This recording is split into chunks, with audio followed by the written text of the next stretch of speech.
Welcome in to the Southeastern 14 podcast. I'm your host, Chris Lee. Barry Allen with me today as we talk baseball. And we've got a special guest. This guy's been a friend of mine for a while. He does a wonderful job of covering baseball at hogbeat.com. That is the rivals.com site for Arkansas. His name is Andrew Hutchinson. Andrew is doing what we call playing hurt. He is suffering from some allergies and trying to get over that, but he has been gracious enough to join us. Andrew, thanks for joining us, and welcome to the show. It is an exciting time for SEC baseball. Yeah, thanks for having me on. I'm really looking forward to these last couple of weekends of the regular season, and certainly the team I cover this week has a big one in Knoxville this weekend. Well, it's been a wonderful season. I think Arkansas, I'm not going to say clearly they're the best team in the country because I think there's some other really good ones in the league. But I think right now, when you look at resume, when you look at how the pieces fit together, to me, the conversation for number one stops and starts with Arkansas. This team is just having a really special year.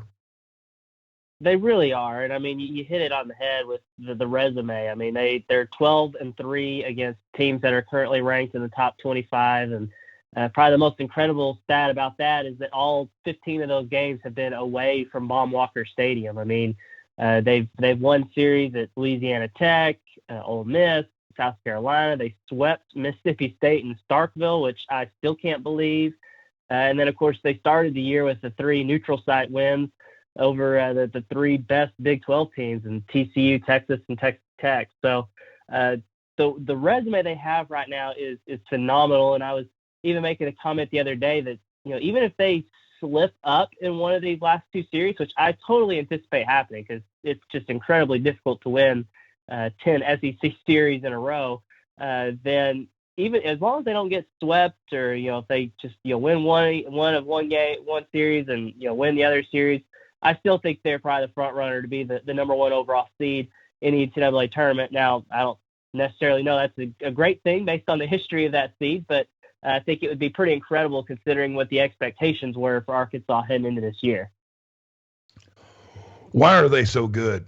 I know that's an open-ended question, but why is this team head and shoulders better than everybody else? You see them every day. What stands out to you? I think just the lineup and how it's constructed 1 through 9 is just, It's so hard to hold those guys down. I mean, we've seen teams that are able to hold them down for, you know, 4 or 5 innings, and then the 6th inning comes and boom, they put up a five spot on you. It's incredible. Just 1 through 9. I mean, they don't have a guy that's probably the front runner to be, you know, SEC player of the year, at least in the lineup, that is. But they're all, I mean, they've got 5 guys with 10 or more home runs. And I think all 5 of those guys are hitting right around 300. Like they're all in the 290 to 310 range as far as batting average. They get on base.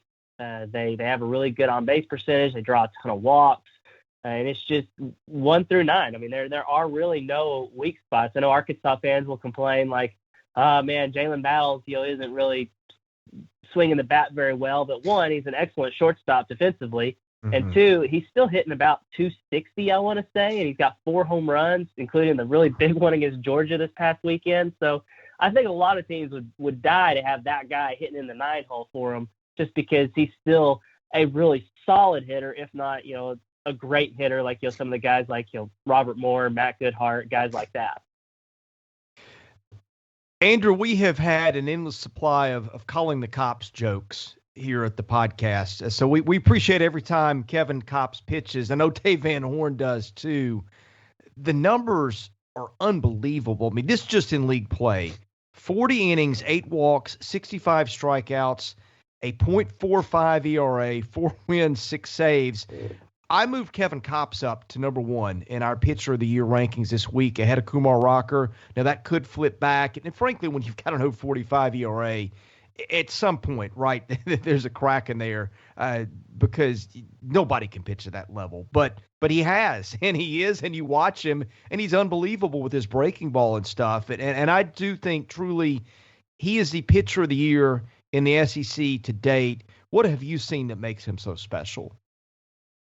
it's truly one of the most incredible things I've ever seen. I'm actually in the midst of writing a really long feature on him, and it's just he's one of the more intriguing guys in the SEC because he's a sixth-year guy. He was not really heralded. He was a quote-unquote top 1,000 recruit on Perfect Game, which is you're not really one of the top 1,000 recruits. And he redshirted his first year at Arkansas, pitched well as a redshirt freshman. Then he had Tommy John. Then he pitched well coming back from Tommy John. And then last year, everyone expected him to be kind of a guy that, maybe the number 3 starter or, a key long reliever. Well, he comes out before the season's canceled and posts an ERA over 8. And I mean, just frankly, he sucked. I mean, it was horrible. And it was just the most bizarre thing ever because he's always had a really, really good cutter. I mean, it's been called, the hardest pitch to hit on the team by his teammates for several years now. But now this year, he's come back and it has a lot more depth on it. I mean, it moves a ton more. Like I think I talked to Matt Hobbs, the pitching coach at Arkansas, earlier this week, and he said it's added like 10 inches of movement from last year. And it's just incredible. And then you mix that in with a fastball that is not great, especially by like SEC standards. But I mean, he did hit 95 last week, which I think is probably the hardest he's ever thrown. But if you mix that with the cutter and they both look the same and you don't really know until the last second, what is coming, you can see why he's averaging like 15 strikeouts per 9 innings. I mean, it's something ridiculous. And the thing that probably makes him the most special is that he's not just your typical closer. I mean, fans probably remember Matt Cronin, Arkansas's closer, from the 2018 and 2019 team that racked up a ton of saves. He was a high spin rate guy with a fantastic fastball, a ton of saves. But with him, he was mostly a 1, maybe 2 inning guy. Kevin Kopps, he'll go out there and he'll throw you the last 3 innings of a game. He's his own setup man.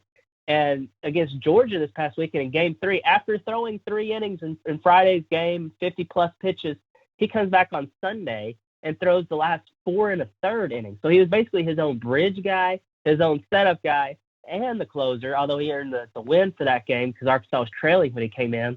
It's unreal. I've never seen a guy that can pitch that many pitches and then come back on such a short rest. Truly a unique guy, and I think that's why he has an opportunity where most closers don't to be an SEC Pitcher of the Year, or even really, I mean, I think in the conversation for Golden Spikes and things like that, 'cause he's the most dominant pitcher on the number 1 team in the country right now. Well, as an aside, before I throw it back to Barry, I've got a sheet in front of me, every player in the league, and I've got all kinds of metrics, and one of them is ground ball rate. And I only carry this out to no decimal points, but he's got an 8% rate. And there's a couple of the guys in the league on here with that. There's somebody with the 7, but that puts him in the top 1 or 2% of players in terms of, fly ball rate. He's given up 8% fly balls, is what I meant to say. That puts him in the top 1 to 2% of all pitchers in the league. So I don't know how much everybody's talking about things other than the strikeout rate and the durability and all the things that he's good at, but he's not letting anybody hit the ball in the air either.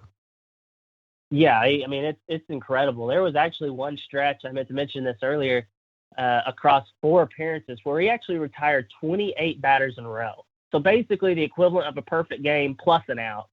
That included a stretch of, I think, 11 straight strikeouts at one point. But I think all the other outs, I think he had 19 strikeouts, and then almost all the other outs were ground balls. And, I mean, they're not hard-hit ground balls either. They're very easy plays for an Arkansas defense that's really good as well.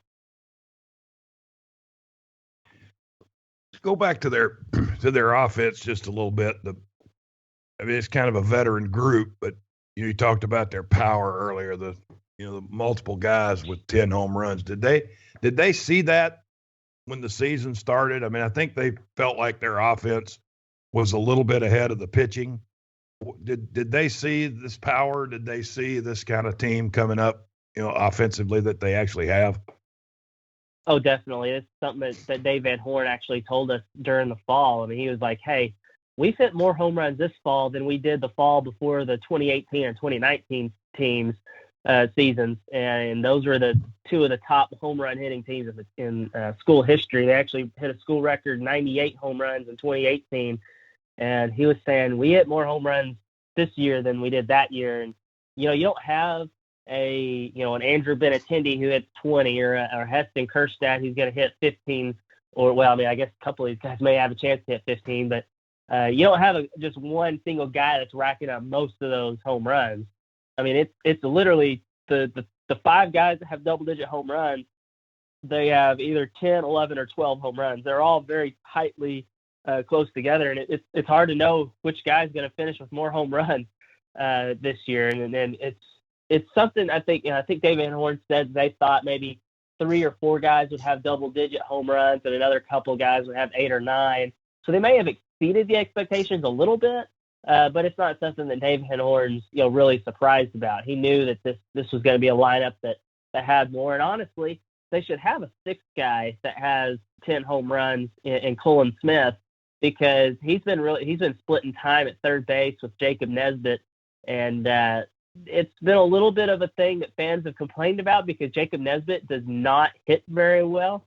I think his OPS and SEC play is like 365 or something, just not good at all. Meanwhile, Colin Smith, he has an OPS like over 900. And if you gave him, like I did the math the other day, if you gave him Jacob Nesbitt's at bat and he hit home runs at the same rate as him, he would have 10 or 11 home runs right now as well. I think he's got 6. So basically 1 through 9, you've got guys that can hit the ball out of the yard, and it's something that Dave Van Horn really expected. I've seen them play, not in person, but on television a couple of times. To me, they're balanced 1 through 9, as you've talked about. But for me, Christian Franklin just kind of jumps off the page and jumps off the screen. He's a really good defensive center fielder. I know he has several outfield assists. He can cover a lot of ground in center field, makes some really good catches in the gaps, takes a lot of extra base hits and base hits away from teams. But he's kind of a catalyst on offense. I think he was the guy against Landon Marceau, took a no-hitter into the 7th, and Arkansas finally scratched a couple of base runners out on him. And then it's like in the 7th and 8th inning, he took the game over with a 2-run single and a 3-run home run in that game. And that's just one of many instances. And I think he blasted Mississippi State with I think he hit 3 home runs or something in that series in Starkville. What makes him so different? And if they had one guy that would be a Player of the Year candidate, do you think that would be their guy? I would think so, just because you do have the defensive value that he brings, because he covers a ton of ground in center, makes really difficult catches look easy. I don't know if he's quite as good as like a Dominic Fletcher that Arkansas had before he took over in center, but he's right up there. And as you mentioned, he had a few outfield assists, and in between those big hits against LSU that you mentioned, he actually gunned down a guy going first to third. And really kind of helped keep the momentum in Arkansas's dugout, because if that guy reached third, then who knows what happens after that. So I think he'd probably be the Player of the Year candidate. I mean, he does have good offensive numbers. He's also been a little bit of an unlucky hitter, which is kind of crazy to say whenever you see that he's hitting just under 300 in SEC play. I think overall he's right around 300 as well, 305. But he's had so many balls that he's hit hard right at people, or opponents have made fantastic catches, robbing him of hits. And then there's also been several times, you look at it, he's got 51 strikeouts, which leads the team. It feels like he gets rung up on more pitches that are outside of the zone than anyone else on the team. I don't know if that's a fact. It just feels like that. And so I really feel like he is probably your MVP. I mean, Matt Goodhart's hitting a little bit higher than him. He's got 12 home runs to Franklin's 10, but he's also a DH, so he doesn't have as much defensive value as a Christian Franklin does. Andrew, we hear a lot about how good Arkansas is defensively. I think great would be the better word. Team is fielding 983 in league play. Franklin's a big part of that. You mentioned Jalen Battle's a big part of that. Third base appears on paper to be their weakness. Smith is fielding 879, which is, I'm sure, why he is splitting time there, but on paper, it's hard to find a weakness elsewhere. What makes them go defensively? So they are really, really good up the middle. You've got Casey Opitz behind the plate at catcher. He is a fantastic defensive catcher. He's not throwing out guys at the same rate as he was before, but I mean, before this year, he had thrown out almost 50% of potential base stealers, which, as y'all know, is just absolutely insane. He was just so good, but he's still really good about calling games. I mean, I think there's only been a handful of times where the coaching staffs had to like actually put in a call. They pretty much just let him call the pitches throughout the game. He's good at stealing strikes here and there.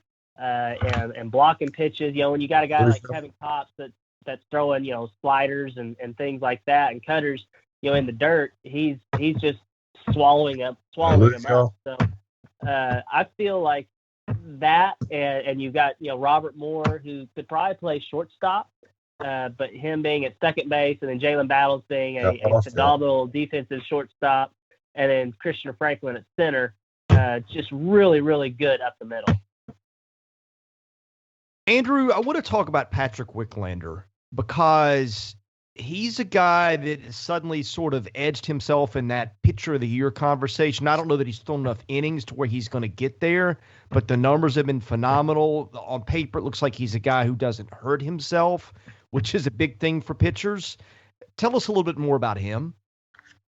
So he was a guy that 2 years ago in 2019 he worked his way into the weekend rotation as a true freshman. That was a team that made it all the way to Omaha. He put up decent numbers. He landed on the SEC all-freshman team along with Connor Noland, two freshmen that were in the weekend rotation that year. But surprisingly, after last year, he kind of struggled in the few outings he had before the season was canceled. And then coming into this season, he and also Connor Noland were not really in contention to be a weekend starter. They had struggled in preseason practices. They struggled in the fall. But now he's actually a guy, which is a little side story, is he's actually a diabetic. And they did not know that until last summer. He got diagnosed. And I think that may have had a little bit to do with his struggles last year. And it's taken him some time to really kind of learn his body and get right from a health perspective. But now that he has, he threw a really good bullpen outing early in the season. I want to say a non-conference play, and then again in I think it was the opening weekend of SEC play against Alabama. I think he actually threw multiple innings in that game in the opener where Alabama just stomped Arkansas 16-1. He actually came in and really settled it down and didn't give up a run. And I think ever since then he's been in the rotation. And outside of, I think, one bad outing, I think maybe against Ole Miss or something, he's been dominant. I mean, his ERA is down under 2 now. He's not throwing a ton of innings. They usually, lately, they've let him go 6 and into the 7th inning and stuff, but they've been a very slow build with him. But, yeah, I mean, the biggest thing with him, too, this year is he's cut down the walks. As you said, he doesn't hurt himself. 14 walks and 53 in the 3rd innings. I think in his freshman year, that was the reason that his ERA was so high. His teams really didn't hit him, but he was putting guys on base via walks, and so now he's cut that down and really evolved into that Friday night ace that we weren't sure Arkansas was going to have this year because there wasn't a Blade Knight or an Isaiah Campbell in that pitching rotation. Yeah, that was one thing. I apologize. I had some technical difficulties here. Everybody went mute on me all of a sudden, and so I apologize for that. That was one thing. I guess the pitching staff was the question mark coming in, and it didn't seem really settled for a while. You just talked about Wicklander, and Peyton Pallette has had some good moments, and they've kind of struggled a little bit with that 3 guy. Where do you see their rotation moving forward? And, with Kopps at the back, we've talked about him in the back end, he could be a 4 or 5 inning guy. Where do you see this rotation moving forward, this weekend against Tennessee and even next weekend against Florida and then the SEC tournament and beyond? I think we're going to get really familiar with good old TBA just because that's kind of the spot they're in. Dave Van Horn has been really big, as cliche as it sounds, taking one game at a time. And he really lives by that. He's not going to set a guy aside like, say, Jackson Wiggins, who's a true freshman. You look at his numbers overall, they're not great, a 4.40 ERA and 13 appearances. He did have 4 saves earlier in the year. He had one bad outing, really bad outing against Ole Miss. Take that out, his ERA is under 2. But he's a freshman that at times struggled with his command, as you see sometimes with guys like that. But he's 6'6", throws the ball 95 to 98, and is a guy that could potentially be an ace on this staff the next couple of years and be a high-round draft pick for Arkansas. I think that's the guy Arkansas fans want to see because he is so talented. But I think Dave Van Horn also really values veteran guys that have been here and done that and aren't going to get fazed by playing a top 5 team on the road like Tennessee this weekend. I wouldn't be surprised to see a Caleb Bolden out there. He's a guy that started 7 games for him so far. His ERA is a 4.88 overall. Not great. Doesn't have a ton of great numbers. He did have a really, really good relief outing against Texas back during the opening weekend of the season, where he threw 4 hitless innings against the Longhorns to earn a save. He's a guy that I think they'll go with. And, I mean, if they only get 2 to 3 innings out of him, then they'll just turn it over to the bullpen and just kind of start a rotation of guys until they can get to Kevin Kopps, however many bullets he has left for the weekend. So Zebulon Vermillion's a guy they could go. He's had a couple of really good outings. He threw 8 innings against Louisiana Tech and Alabama in back-to-back weekends and just hasn't been the same. He did throw a face-up batter this midweek against Arkansas State, a really good offensive team, and got a critical out in a jam. So that was good to see. He may be a guy that could also start, a few innings, or maybe you go, a couple innings by Bolden, a couple innings by Vermillion, and then turn it over to Kopps and let him ride. Andrew, let's talk about the matchup with Tennessee. I think the Vols lineup is kind of Arkansas light. A lot of guys up and down the order who can hit, maybe not guys that are player of the year candidates other than Liam Spence, but a lot of good players, Jake Rucker, Max Ferguson. How do you see those teams matching up? Where are you concerned from an Arkansas standpoint? I'm anxious to see how Tennessee's pitching staff does against Arkansas's lineup. As I said earlier, everyone talks about the home runs and the power of Arkansas's lineup 1 through 9, but they have also been really, really good about drawing walks, working the count. I think that's been a real big reason why they've had success in late innings this year, is because they just get the opposing pitcher's pitch counts up. I mean, you may look up and say, oh, wow, I think Marceau, for example, in the LSU game, had a no-hitter through 6, but he had already thrown like 80 pitches. And so he comes back out there for the 7th, and he's just not quite as sharp as he was earlier in the game because just naturally you get tired. I think that's what Arkansas thrived on. But if you look at Tennessee, they don't walk anybody. I mean, they're one of the top teams in the country in terms of fewest walks allowed. So that's going to be really interesting to see if Arkansas can be patient. Both of those first 2 starters, Dallas and Heffley or something, Heflin, both those guys don't. Heflin, yeah. So they don't walk guys. So I'm really anxious to see how that goes, and if Arkansas can get into that bullpen, because that's where they've really thrived. Is they get the pitch counts up and they jump on the starters when they're tired, and then they jump on the relievers who typically aren't as good as the starting pitchers. Yeah, and a comment there, and then I'll let Barry finish up with a question or two. You said exactly what I was thinking, is that Arkansas thrives on walks. This staff at Tennessee does not give them up. And by the way, Tennessee walks a lot, although Arkansas is fairly good about not walking batters itself in league play. Now, I think the other interesting dynamic there is both these teams can get it out of the park, and my goodness, it will fly out of Lindsey Nelson Stadium on a given day with the wind blowing out. It's not, the dimensions are not very long, especially to center. So I think that could turn into one of these games where you're just seeing the ball get out of that park left and right. Which, that may be a good thing. Arkansas has a guy like Kevin Kopps, as you said earlier. He doesn't let guys get the ball out in the air, and that could work to Arkansas's favor. If it turns into a slugfest, I like Arkansas's chances. But I just think that Tennessee's pitching staff is really good, and runs may be at a premium. That's just looking at the stats, but who knows? It could go any different direction this weekend.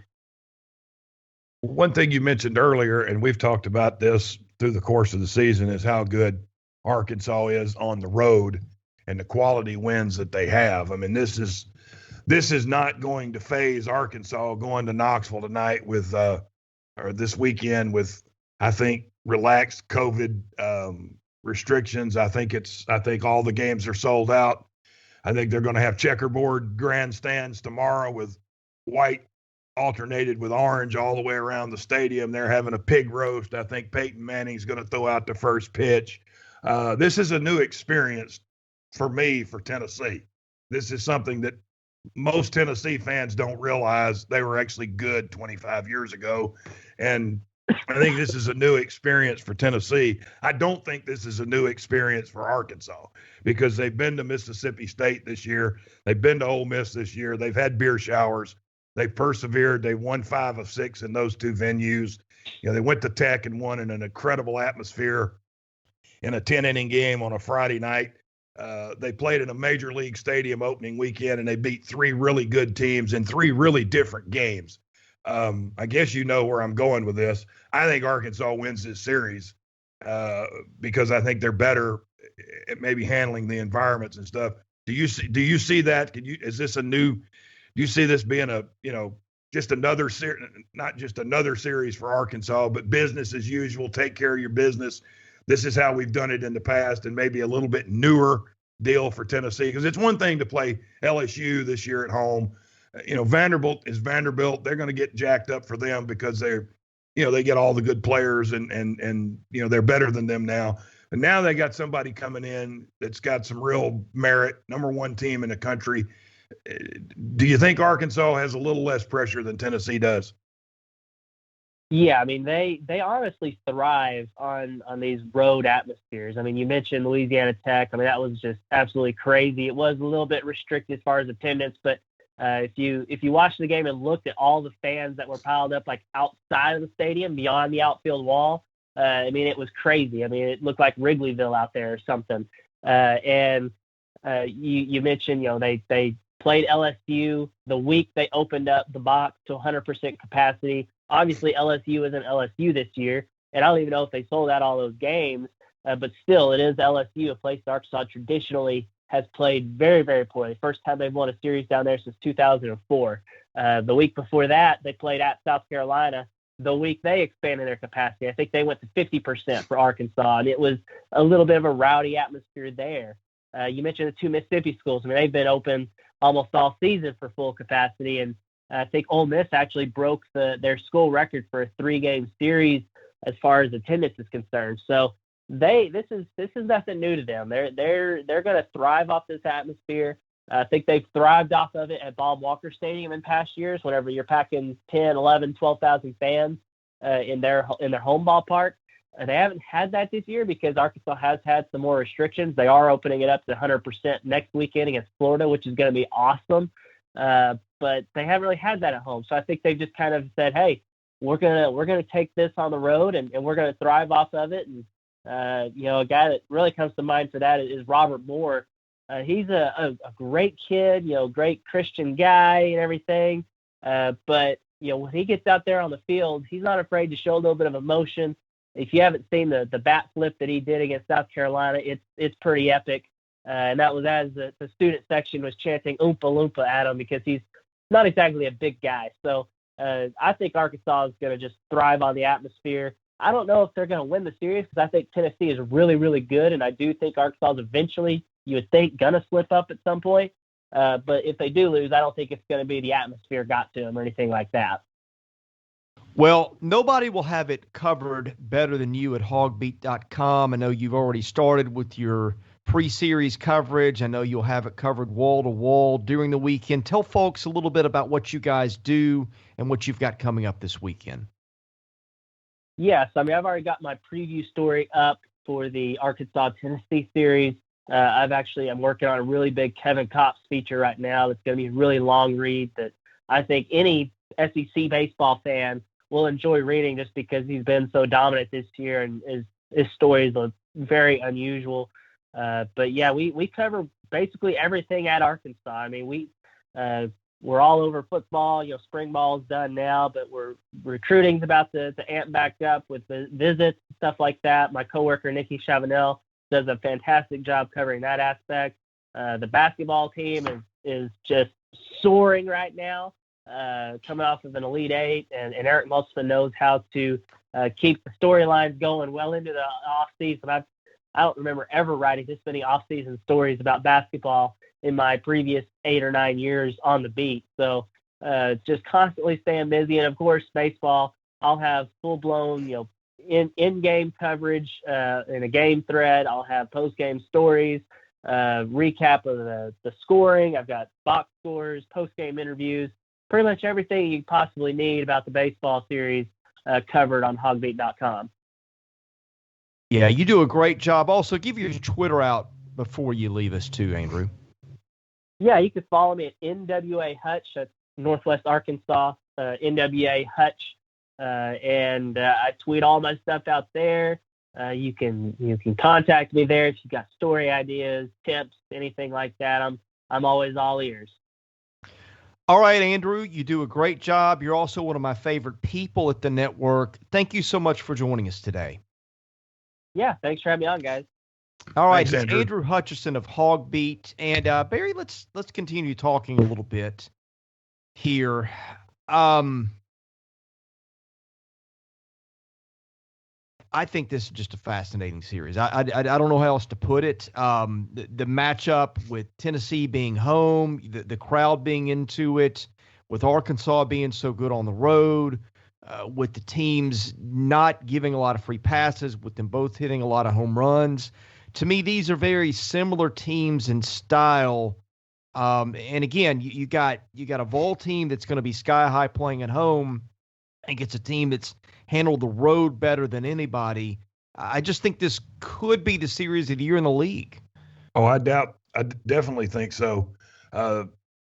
This is a super regional type weekend, the 9th weekend of the SEC. And, thank goodness this series didn't take place in week 2. We had a lot of our series that are marquee series that, we don't even remember were played. I think some of these marquee teams should be playing, marquee series, as you get later in the year. And this is certainly one of them. And this is the best series of the weekend, this coming weekend. For certain.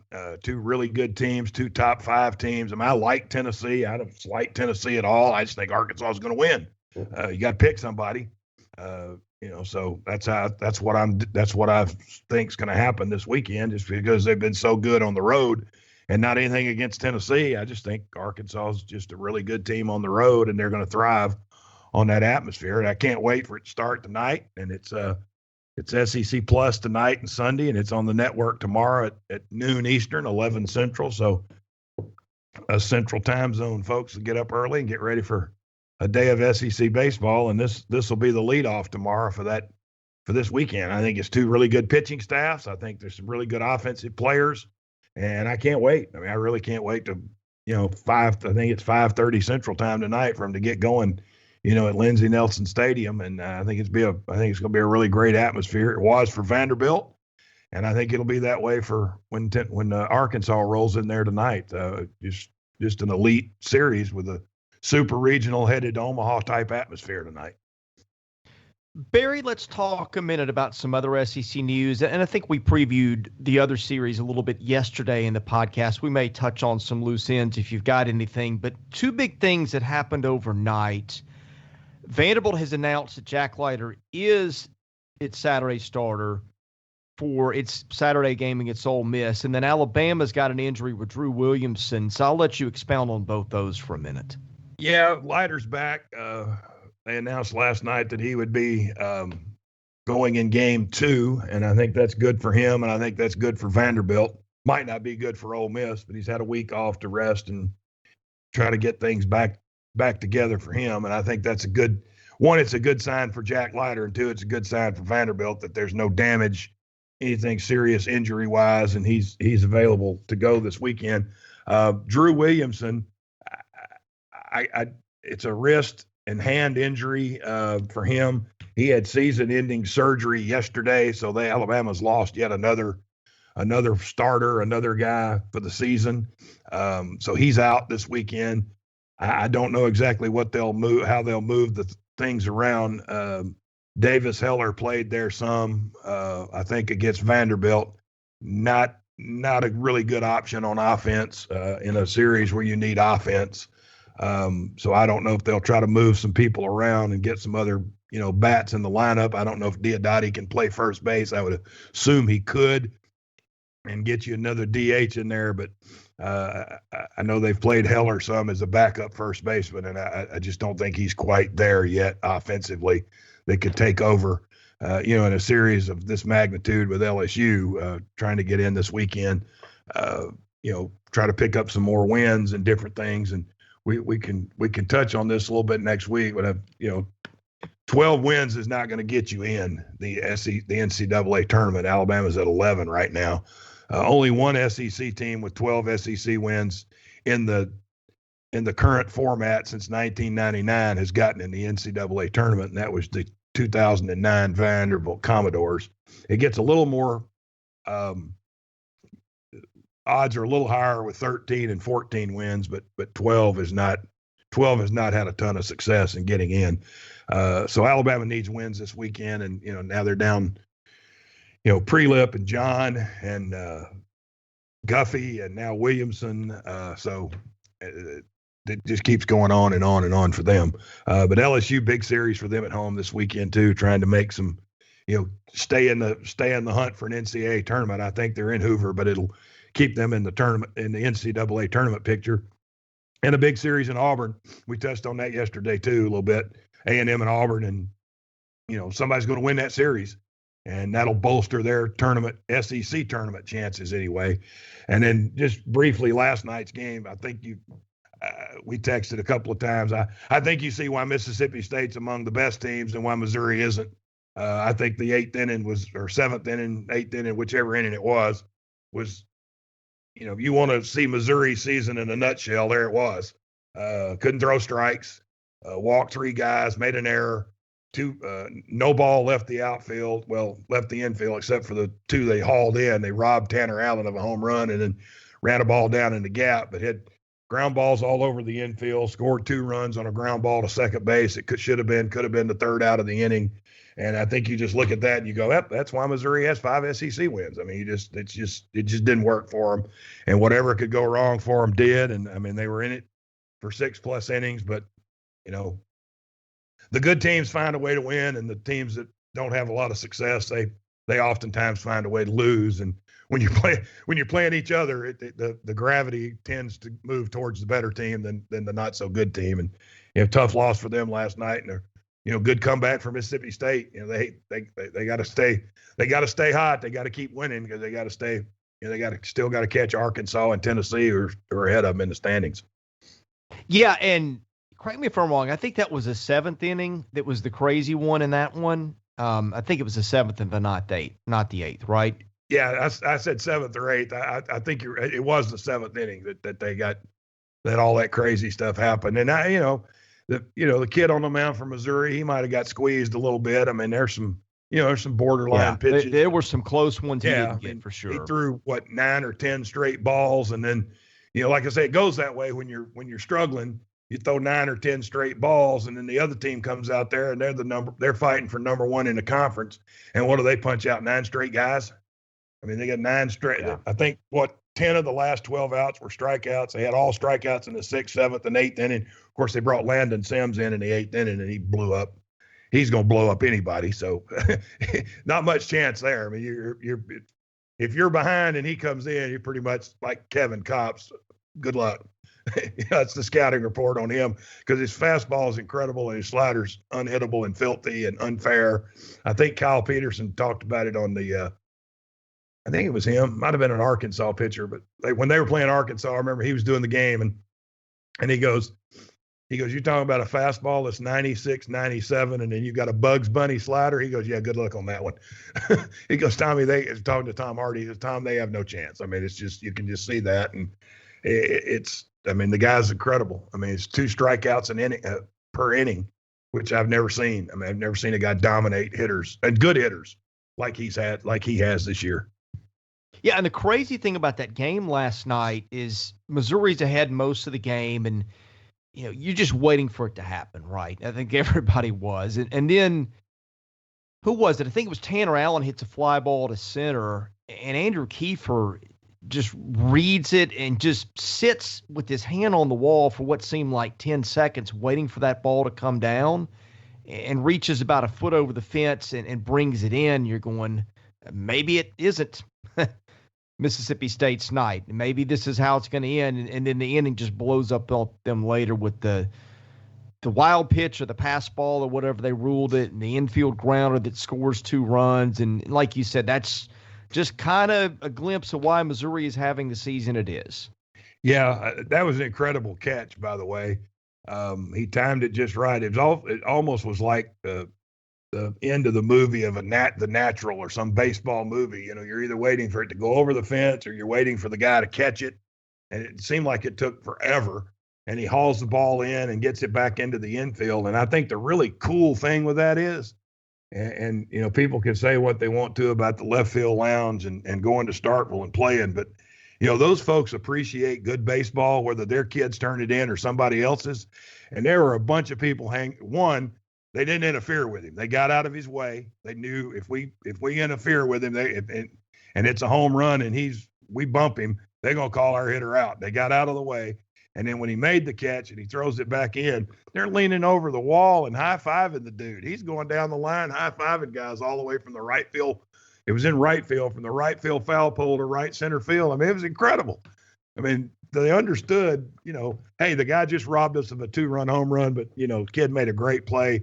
Got to give him his props. And they did that. And they probably figured the next guy's going to hit a ground ball to second base and he's going to roll up his arm and out in the outfield. And, it didn't, but it eventually happened where they got the runs and won the game. But, pretty cool scene for Kiefer in right field last night. And certainly one that he'll remember, robbing a home run and then being celebrated by the visiting team. Yeah, that was pretty cool to watch. Any other loose ends we need to wrap up before the weekend here, Barry? Now, I think we've covered, everything. I'm just Ole Miss Vandy. We talked about all these series yesterday, just some really good, good series this weekend. I'm interested to see. I think that's the one of the top pitching matchups in the league for all season tonight, Rocker and Nikhazy. I think that's a must-see TV as well. I think there'll be a lot of scouts at that game.